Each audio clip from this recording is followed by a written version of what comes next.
As small business owners, I feel like we want our business to be our full-time income. We dream of that, and we really will do whatever we can do to make that be a reality. I just want to say that if you're in a position where you are struggling to make enough money to pay for your expenses, to pay for taxes, and then pay yourself a livable wage, to not get mad at yourself if you need to take a job outside of your business. That's kind of what I've been going through in the last year and a half. Well, actually, probably longer than that. I wanted to kind of touch on that a little bit more and actually talk about it because it's something I think a lot of us struggle with, is accepting reality and knowing when it's time to kind of start looking for work elsewhere and have your business kind of like step aside a little bit. I guess I kind of took my business full-time in 2018, mostly because I graduated college in December of 2017 and then I just never got a job. So I never like officially got to a point where I was making full-time income and quit a job. I just never got another job.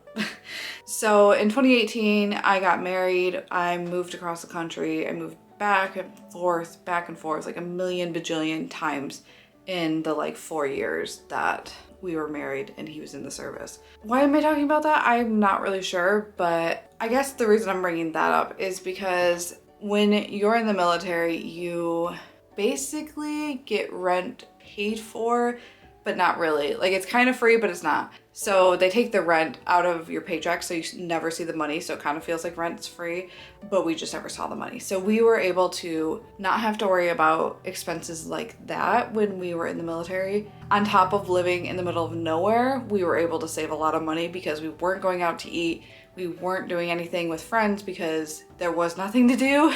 And yeah, so we were able to save a lot of money. And then in 2020, when I was realizing that COVID was going to be around for a while, I started looking for a full-time job. I landed one and I worked there for 2 years. I would have stayed with that company if they didn't go downhill because I genuinely loved what I was doing at first. It made it so worth it to not be working on my business because I was getting paid really well, working with people that I really enjoyed talking to and hanging out with. And like, if I'm going to be on Zoom calls every single week or sometimes daily, I want to like who I'm talking to and not be stressed out all the time. And at first it was wonderful. So I stuck it out for a really long time, even when COVID kind of slowed down and I could have technically quit. The only reason I ended up quitting was because I was burnt out because the business was moving in a direction that I wasn't happy and comfortable with. I don't really want to get into that in this video, but you can watch my video on burnout if you want to hear a little bit more about what I was going through.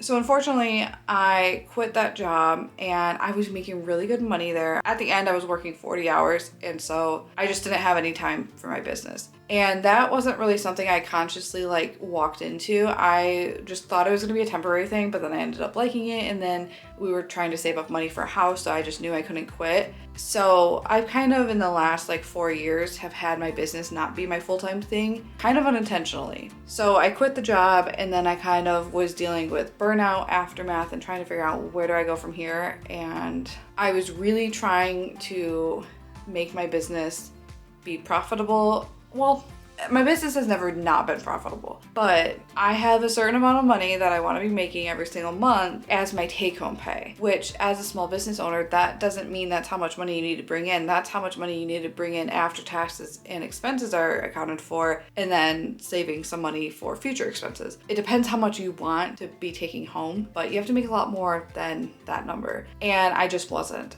I was trying to give myself the rest of the year to really make it work. And then I was like, okay, next year I'm going to try starting to look for other things. So last year comes around. I ended up getting on Cricut, which was wonderful. It was great timing. I was doing some freelance things here and there. And right after one of those big paying freelance gigs ended, I picked up Cricut and I thought, okay, this is fine. I'm going to keep going and we'll make this work. I'm still not there where I want to be, but at least I have a little bit coming in and I don't have nearly as many expenses as I used to because I don't have physical products anymore. All that being said, around July-ish time last year, I realized I need to start looking for other jobs. I need to start supplementing the income that I got kind of used to, and I need to figure out how I'm gonna do that. So I found some gigs on Upwork that I did. I made $600 in 1 month from that, which is nice, but it was a lot of work and it takes a long time to find actual good quality jobs on Upwork. So it wasn't really worth the effort, in my opinion. It is and it isn't. I guess it just really depends on what you want to do. And a lot of jobs are really low paying. I wish I could find better ones. Anyways, and then I kind of put some feelers out there for small business owners that if they wanted my help, I could help them with like literally anything, because I know so much about being a small business owner that like a traditional virtual assistant wouldn't. And so I feel like I'm really qualified to help business owners out. I was able to work on that for a few people, and so that's been really fun and exciting. Now flash forward to this year. Going forward, I want to have kids at some point, and I want to have more money saved up or more money coming in so I can feel more comfortable about if and when that ever happens.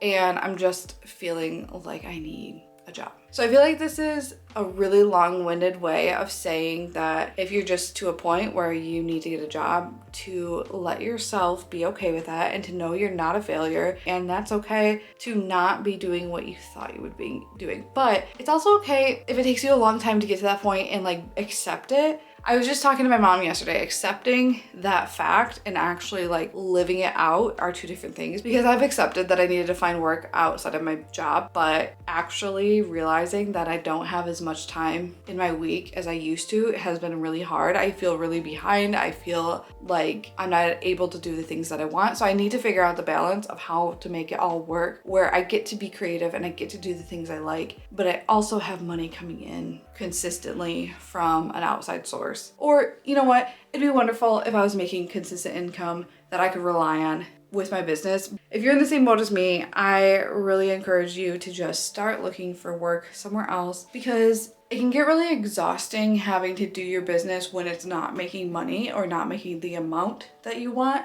You can kind of just get to a point where you feel like, what's the point? And that it just kind of feels like you're working against the grain. None of this is to say I'm not doing anything with my business. I am. It's just things are just a lot different than they used to be. It sucks, but at the same time, I'm okay with it because I didn't realize how exhausted I was getting from certain tasks. And now I've gotten my business to a point where I'm doing a lot of the things I do enjoy. It's just having to rebuild some things up so that those things make money. And part of that's YouTube. I really enjoy the YouTube aspect of things. I'm just not monetized right now, so eventually I hope to be, and then I'll be able to keep doing these videos and it will actually be providing income and not just be a fun thing I get to do.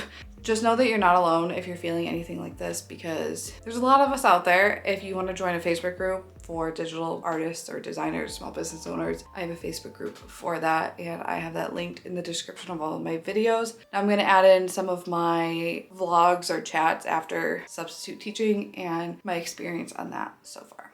So I have decided to start substitute teaching. I don't know how this is going to go for me. It's taken a month and a half to go through this whole process for me. I know you can get it done quicker, but you have to go through like an orientation, and the place near me only does it once a month, so that kind of delayed it a little bit. I was also okay with that because it was like really stressing me out to start this, and yeah, so anyways, mostly I want to do substitute teaching for the finances, but also I just need to get out of the house a little bit. I've been working from home since 2018, and I get so much anxiety when I drive anywhere, when I go do new things, and so this whole experience has been causing me so much anxiety, but it's also a good thing for me because I just need that push to get out and do it. And yeah, we'll see how it goes. Mostly, I just wanted to have a little bit more control over the money I was bringing in. And as a small business owner, like, it's so unpredictable how much money you're going to be making each day, each week, each month. Especially in the design world, things have changed so much, and it's been a lot. So I'm hoping this will go good, but I'm starting this kind of at the end of the year, so I don't really have a lot of time to test out different grades in schools. So that's why I'm trying to like push myself to do as much as possible in the next 2 months-ish. So we're gonna see how it all goes. I did my first class yesterday, and oh my goodness, this was chaotic. chaotic. It was a middle school, and I probably should not have started with middle school, but I thought, hey, this might be easier than high school because high school kids are like taller than me, and I don't know, they don't want to listen to anyone, so I just thought middle school might be easier, but boy was I wrong. Middle school also doesn't want to listen to authority, and they're testing boundaries, and they're loud, and they won't stop talking, and they just are rude. Thankfully, I only had one class period I needed to do that day because I was like, I need to just start slow. This class had a co-teacher. It wasn't listed when I took the job that it was going to be a co-teaching position, but I was also relieved to see that, but it also put me in a position where I didn't get to learn and be the teacher. So now I'm still at this point where I'm like, can I still even do this? Because I don't really know if I can. She was there. She knows the kids, knows their names, know who talks, and is good. So she was able to take attendance. She basically did everything. She basically was the teacher. So I'm like really confused why they have co-teachers. I don't know if it's a rule for class size, that school in particular. Not really sure what that is all about, but happy she was there because those kids were crazy and would not stop talking and did not really even care if they were getting in trouble. It was an easy day though. They were just presenting slides, and I realized that middle schoolers cannot read very well, which was very shocking to see. I know I've seen this on TikTok, people saying like kids these days can't read, and this was the first time I've seen it in person. Like these 7th graders should be able to read the words that they are typing out and putting on their slides, and they can't. I really do think it's because of COVID, because things just got pushed back for so long, and I think things like reading definitely impacted students. But yeah, so all in all,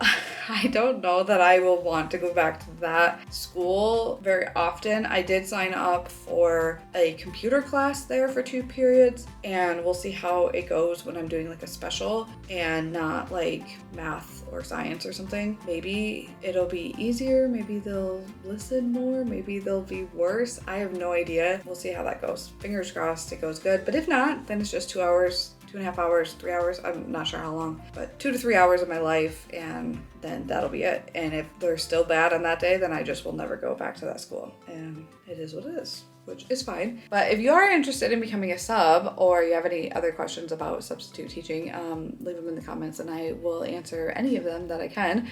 And yeah, so that's that for today. Yesterday was my 2nd day of substitute teaching, and again, I only did 2 hours, so I'm really starting myself off slow, but I'm really thankful for it at the same time. So yesterday I went to a learning center for people with autism and other cognitive impairments. And I honestly had no idea what to expect going into this. I didn't know what age group I was gonna get. I didn't know anything at all, which is why I opted for the 2 hours versus like 8 hours. Thank God I did. I think I got the best case scenario, and it was still a little too out of my comfort zone. I really feel, so let me back up a little bit. I was in a room with 18 to 26-year-olds, and this learning center goes from 8 to 26, so it has a wide range of ages. However, the kids are operating at like kindergarten, 1st grade levels, just because they are 18 to 26 doesn't really mean anything really. They're just big, and they can hurt you if they wanted to. And that was kind of the most eye-opening part of it all, is that if I were to actually start going to that place more often, I would need to get some sort of training, because people have been hurt. Like they have an entire team in the building that is for situations like that. I just don't feel prepared to handle getting my hair pulled or strangled or anything like that. I had no idea this stuff was going on. It was really cool to see all the good that this center does. Like it is very helpful for these kids. It's just very sad, and I don't know if I have the emotional like bandwidth to leave that at school and come home and be okay. It's really sad to see how the parents don't care in a lot of situations, and so these kids are full adults and have been babied their whole life and haven't been really taught to be independent. And then when you have parents who just like don't care about it, it's really sad. And I was only there for 2 hours, and I'm like, I was just mind blown that there were so many parents in situations where they just didn't care if the kid did anything and learned how to do anything. So yeah, it was definitely an experience. I had an easy day, but it was still kind of like just a lot of information to take in, and I came home and I just was like so exhausted and ready to go to sleep. I don't think I would go back, not because Well, one, I don't think I'm equipped to do anything like that. I really do think that substitute teachers need more training when it comes to special ed. I've been around special ed kids, and my stepmom has been a special ed teacher my entire time I've known her. And I know how hard the work can be, and I know how draining it can be, and I just don't feel like there's enough training on special ed in particular, to the point where like I don't feel like I'd be able to ever go in, whether it's at a learning center or like a resource room. I don't know that I'd ever be able to go in for 8 hours and be the person in charge. I know a lot of situations, if you were going into a special ed room, you wouldn't be the main teacher that day. You would be like a helper to other kids. I wouldn't want to do the wrong thing. I feel like there's just so much to know about each kid that you're not going to learn in 15 minutes of reading a note. Very cool that places like this exist. I definitely had no idea like something like this was around me. It's very cool that they are helping these kids and adults out so much, but I just think that I would come home so mentally drained every single day. And I'm sure that's going to happen. And if I was at 8 hours in gen ed, it takes a very particular set of skills to be able to be in a room like that all day, every day. And I don't think I'm there yet. But it is Treat Tuesday, so I'm gonna go treat myself in a little bit here. So that's it. That's the second update. I will be back with another update next week. So I just got done with days 3 and 4 of subbing yesterday. It was a whirlwind. I was supposed to be going into a 4th grade room, and I specifically picked that out because I hadn't done 4th grade before. As soon as I got there, they're like, I think we're going to be sending you to kindergarten. I don't know what was going on with the school that day, but it sounded like there was a lot of people moving around. I was just happy to step in wherever I was needed, but like obviously there was nothing I could have done about that. But the frustrating part for this was like, I'm trying to learn what grades I like, and I have the most experience with kindergarten. When I was in high school, I would volunteer in a kindergarten classroom. So granted, that was for 1 or 2 hours, and I was like an aide. So I mean, I had little experience, I guess, in the grand scheme of things, but I've been in a kindergarten classroom the most. So anyways, I was like, whatever, well, I'm gonna wing it. The plans were there were plans, but they were pretty loose. I was there for about 4 hours. They had lunch and recess for like 40 minutes, and then they had a special for another 40 minutes. So I'm thinking, you're going out and playing and running around outside, and then they had gym, so they're gonna be good today. No, they were crazy. It was just so chaotic. They had so many meltdowns. They were fighting with each other. I had 2 kids that were just completely terrible, and it seems like they're the troublemakers all the time because the gym teacher knew and the office people knew. I had people like passing me in the hall saying, she's a handful, she's the one to watch out for. I had students saying, yeah, she's the one always getting in trouble. I did not have an aide. I was the only one there for like 20, 25 kids. All things considered, they were a very good class. Like most of them were doing the right thing, but there was just a handful of them that weren't. And so I'd be going to fix that problem, and then another problem would arise, and it was like whack-a-mole trying to get everyone to just be calm, and like not even just like calm, just like stop crying. Like it was so many tears and meltdowns, and I think everyone needed a nap. It was just a lot. I got home from that at like 4:20, 4:30. And by 6 o'clock, I was literally so ready for bed. I could have fallen asleep just right then and there. I don't know how kindergarten teachers do it, because it's just like chaos 24/7. And honestly, it's not even like the chaos and the noise is hard. It's just getting them all to listen is so hard. And the second one kid stops listening, they get the good kids to stop listening. And then it's just like, hey guys, can we just leave? And then I had an issue with the end of the day. The cleanup song wouldn't play because I got logged out of the computer and I didn't have the password. So the cleanup song didn't play. And I'm trying to get these kids to clean up, and they're like, well, you didn't play the song. And I'm like, well, let's just pretend the song's playing because we gotta go. You gotta get on the bus. You gotta go. Your parents are here. Well, I don't want to go home. I just want to keep playing. And I'm like, kids, focus. Let's clean up. And they would not listen. I'm getting like 5 kids cleaning up, but then they see other kids are playing, so then they start playing with them, and like, come on people, we gotta go. And then I had another teacher come in who knew the kids, so she started yelling at them. I was like, what are you guys doing? You need to listen to your teacher. When they're saying clean up, you gotta clean up. And that thankfully helped. But it was, hang on, my dog wants me to open the window for him.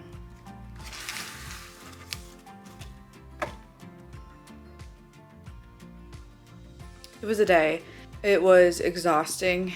I don't know if I could ever do a full day of kindergarten. That is a lot. I probably will not willingly choose kindergarten again. Really want to do an upper level, but at the same time, the 5-year-olds, they are cute. They're just a lot. The day goes by super quick, but it is a lot of emotions and a lot of just managing crisis. And yeah, I want to try upper elementary and see if I like 3rd grade, 4th grade a little bit more. I'm a routine person and this is throwing my routine all the way off. So I'm struggling a lot with that. So I almost feel like I need to be committing and doing this every day, which I don't really want to do, or get a different part-time job that would be more often and kind of like a similar stuff happening. Like what I mean by that is like if I worked at like a coffee shop, it'd be the same thing every day. Your schedules might be different week in and week out, but you would know what to expect. And I think I'm really just struggling with the uncertainty of everything, like not knowing your grade, your level, and then preparing for it and it changing. And some teachers are better with plans than others. And so there's a lot of like things that can be left up in the air. Today I was in a senior class. So I went from kindergarten to senior. I was so nervous for this though, because big kids kind of like intimidate me. Like, I don't know, but, and also like high schools are a lot bigger, so you can get lost easier. So I've never been to this high school, so I was a little nervous that I was gonna not know where to go. And I had 4 classes, well, 3.5. It was weird. They only do half days for that school. Like some schools will let you do hours, like pick the exact minutes that you need a sub for, and other schools will only let you do half day and not hourly. So I had a half day, but today their schedule was different. So I was done halfway through one of the classes today, and it was kind of just like a free period. I don't really know what the point is, but it was kind of a free period. So I was able to just leave when the other sub came in. But yeah, so that was easy. They just literally got on their computer and did their work and didn't want to talk to me. Half of them had probably more than half of them had their headphones in every single period. I struggled to take attendance because they had headphones in. So I had to like walk right up to them and say, hey, what's your name? And they'd be like, oh, what'd you say? I'd be like, what's your name? And they, oh, sorry, I didn't hear you. I'm like, it's fine. But it was kind of boring. I didn't have my laptop, but I did have my iPad. So I did a little bit of drawing, coloring, and reading on my phone and just kind of watching the room. So all in all, I think today was my easiest day and the only one that I would want to do again. Well, I guess kindergarten wasn't like the worst thing in the world, but I would have like to have been more prepared mentally going into it for kindergarten than it to be a spur of the moment thing.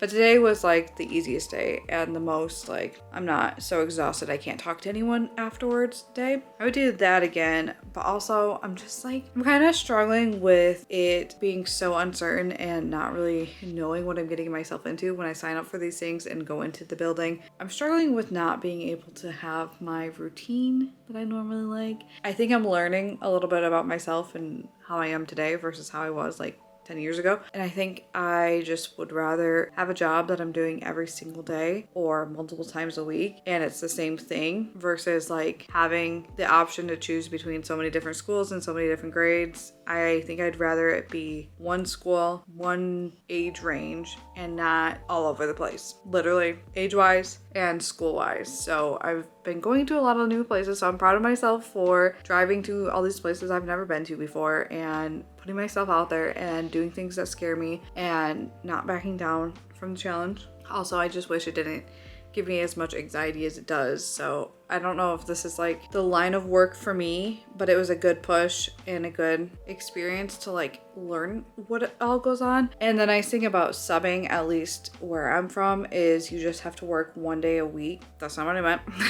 One day every 6 months to still have your sub license, so I don't have to keep going through the orientation and paying for all that stuff. So if I want to keep doing this, I think I'm gonna just have to limit myself and not do a whole ton. It's been an experience and it's been fun and it's been a huge learning experience, that's for sure. And I definitely think other personality types would probably thrive in this environment a lot more than me. And I think for me, I'm just like freaked out by it all. But like I said, I am proud of myself for doing it in general and not just giving up after the first day. I would love to work at the coffee shop near me. I go to it all the time and I would like to do something like that because I've worked in jobs like that, and I think what a lot of people don't like is what I would like about it. So I like that it's consistent and repetitive, and I know what each day would kind of be like, I can actually get good at something and feel confident in myself. And I think that probably is why substitute teaching is hard, is because I'm not confident in it. You don't really have a ton of training. I'm not going to school to be a teacher, so I don't have any like coursework behind me to know what to do. To become a sub, it's like super easy. So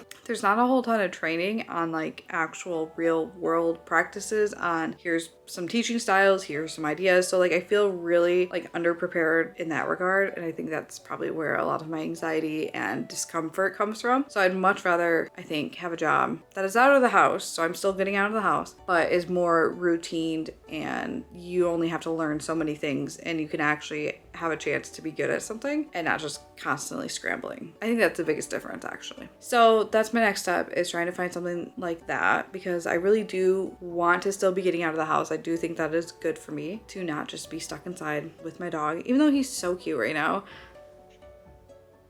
Look at how cute that little boy is. Oh yes, he's so cute. So yeah, that's my update on days 1 through 4, and it's been interesting so far.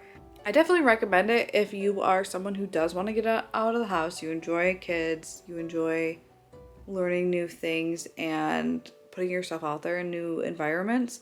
Probably right up your alley. And honestly, it's pretty easy to get into. Whereas like I've been searching for part-time jobs for a year, not like super consistently, but like on and off here and there. And I've never gotten any of them. Or most of the time it's not worth even applying to, because they're underpaying you for the 25 million things you'd have to do. So it's not worth it. This was kind of the one thing that I was like, okay, this would be super easy to get into and actually be able to guarantee a way to start making money besides my business and my other work. So I hope you enjoyed this video. I will see you next time. Bye.